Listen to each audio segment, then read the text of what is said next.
This is Kendall Warr from MTRL Media. We back with another episode that I got next with my boy Loss. Loss?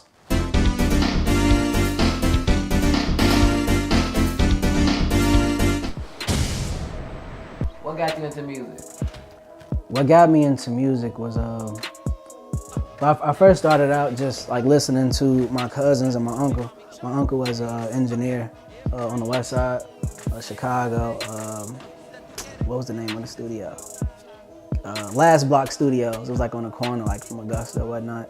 And I had a cousin who actually was in a group with a couple of his friends, and they had this group called Shy Weather. And I used to like travel like throughout the city and just like do shows and get money. And my father was actually a DJ back in the day too. So I feel like that all influenced me as an artist to kind of want to like get up and start just like toying with music. You know, my father would kind of teach me how to like play with the turntables and do stuff like that. So I think that had a lot to do with it.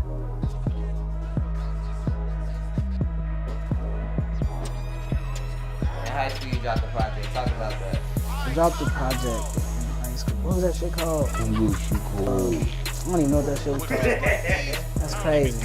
Flight 93. I dropped this project called Flight 93 because I was born in 1993 and I felt like I fell short of my potential. So I guess it was like a badass, I guess it wasn't the best metaphor, but I kind of compared it to Flight 93, which was like one of the 9/11 planes that fell short, like in the ground, like it didn't hit a building. And I thought that was like, I was like, damn, like I can kind of like use that as a metaphor. It was some beginner stuff. Like I was just getting to it. But I think I've grown and developed a lot more than then. I was like stealing beats and shit online and just putting it on the tape and putting it online. So, you know, doing rookie things. Talk about the West Side and how that influenced your music too. I think the West Side of Chicago influenced me a great deal. I think it helped me grow as an artist as well. I live right on 16th. Well, I live with my father on 16th in St. Louis, and then I actually live with my mother as well in Pulaski. And it was like Arthington, and like right down the street was George's Music Room.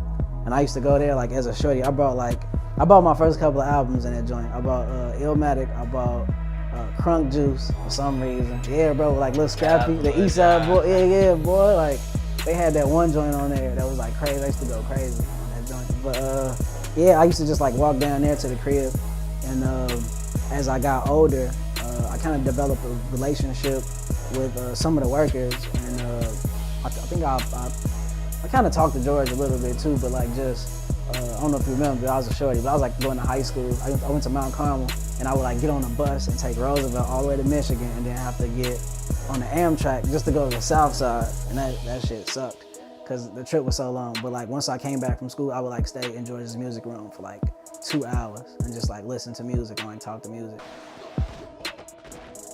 Who were some of your idols musically that inspired you to get into music? Wow. First off, I have to say Nas. Nas is like a great storyteller. Like when it comes to like just putting you in that mode, like in that scene, that setting, like he's the dopest at it, man. Like this is one song, I Gave You Power. Remember I played that joint that one time in the car? It's about the gun. Yeah, about the gun, bro. Like, and I was like, damn, like he really put me like in that place, G. So, I mean, just to be able to tell stories like that, like, I think that has like, I don't want to say hip hop is losing it, but I would like to hear more of that. You know what I'm saying? Like I get that with like the Coles and the Kendricks at times, but I feel like, you know, every artist has a story and the ability to tell that story. You know what I'm saying? It may be from, it's always gonna be from a different perspective, but if you can tell it to where like people can visualize it and really feel it, I think that means a lot, and I think that's timeless, classic music. On top of that, I would have to say J. Cole, like right off the bat, like influences me as well. Just based off, he makes it simple, and his stories I think are relatable as far as like my life. And then Kendrick, in no particular order with those two, because I know that's like a big conversation, but like, you know, Kendrick, and just to name off like more artists that just kind of really inspired me, I have to say like Nipsey, just as far as his work ethic is crazy. You never have to be those guys. You got a single called College Boy. Talk Yes, about sir. College Boy for me. All right, my single College Boy. College boy, gon' get that knowledge, boy. First degree in the family, gon' get it, boy. And you still broke and employed. No. Was inspired by this lady that lives next door to my mother. And every time I come home,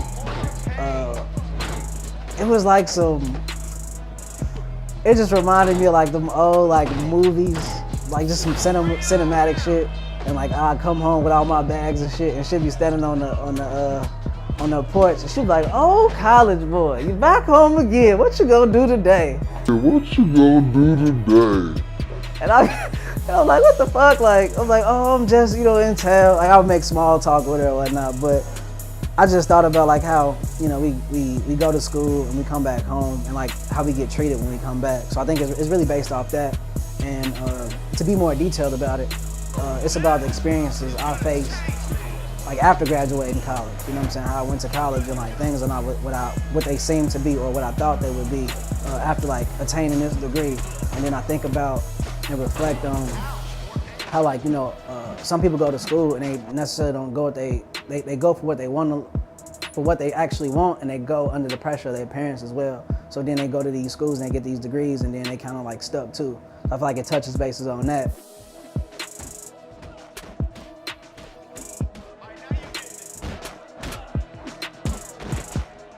You have a song called Don't Tell. Yes. Where you talk about weed and smoking weed and different stuff. So, talk about Don't Tell, and do you have any like funny like weed stories? Okay. I'll tell you about Don't Tell. That means it's fire, alright? Yes, I'm back up in this hoe. Being an ass and dog is similar to an animal. Being rambunctious, out of control. There she go. And it begins. Checking my mail, arguing, no bait, my car. So Don't Tell, I'll tell you about Don't Tell, and I'll give you a couple weed stories. We got a couple of them joints too. So Don't Tell is about, I actually wrote Don't Tell in my crib in 30 minutes. Damn. I was high, yeah. And I just got the vibing with it. Like I got this beat from my guy Stevie Nicks. He made the beat, and wrote that joint in 30 minutes. And I was just like in the crib, like vibing out. I was like, I got one. But the song is basically about like this girl I used to date, and I used to just like smoke a lot of weed, and she used to like blow my concentration on my focus. You know what I'm saying? Like if you with somebody that has that ability, you kind of know how that is. Like you can't, like it's always something. So I kind of wrote that song about that, and yeah, that's how that went. Weed stories though. When I first started smoking weed, my father had cleaned the house. I'm talking about Fabuloso, bleached up. I'm talking about everything, motherfucking squeaky clean. Nigga, I slid in the crib when I walked in, but I came in the crib with fucking 4 McDonald's burgers, nigga, McDoubles, not the little single joints, the thick shits. You know what I'm saying? Extra pickles, large drink, no ice. You know what I'm saying? Cause they be trying to cheat a nigga. So I get in the crib. I had freshly smoking weed, smoked weed.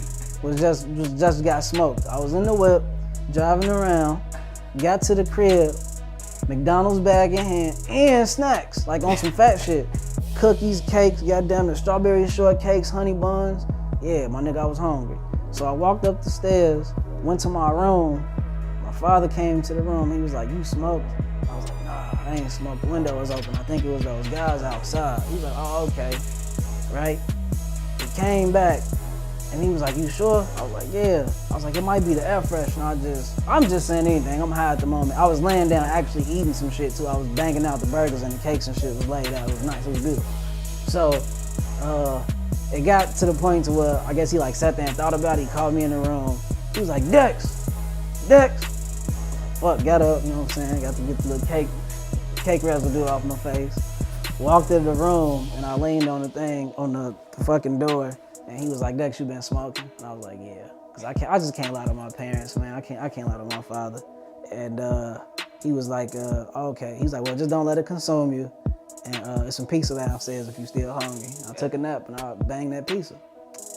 So that's that story. And then after that, I just had laid all my weed shit out on the dresser. I had like a roller and grind. I'm like, nigga, I'm really getting it. Used to have bitches come over like, damn, like you smoking this shit, your parents don't care. I'm like, yeah, bitch, I'm a boss, nigga. Yeah, bitch, I'm a boss, nigga. Now I'm just playing.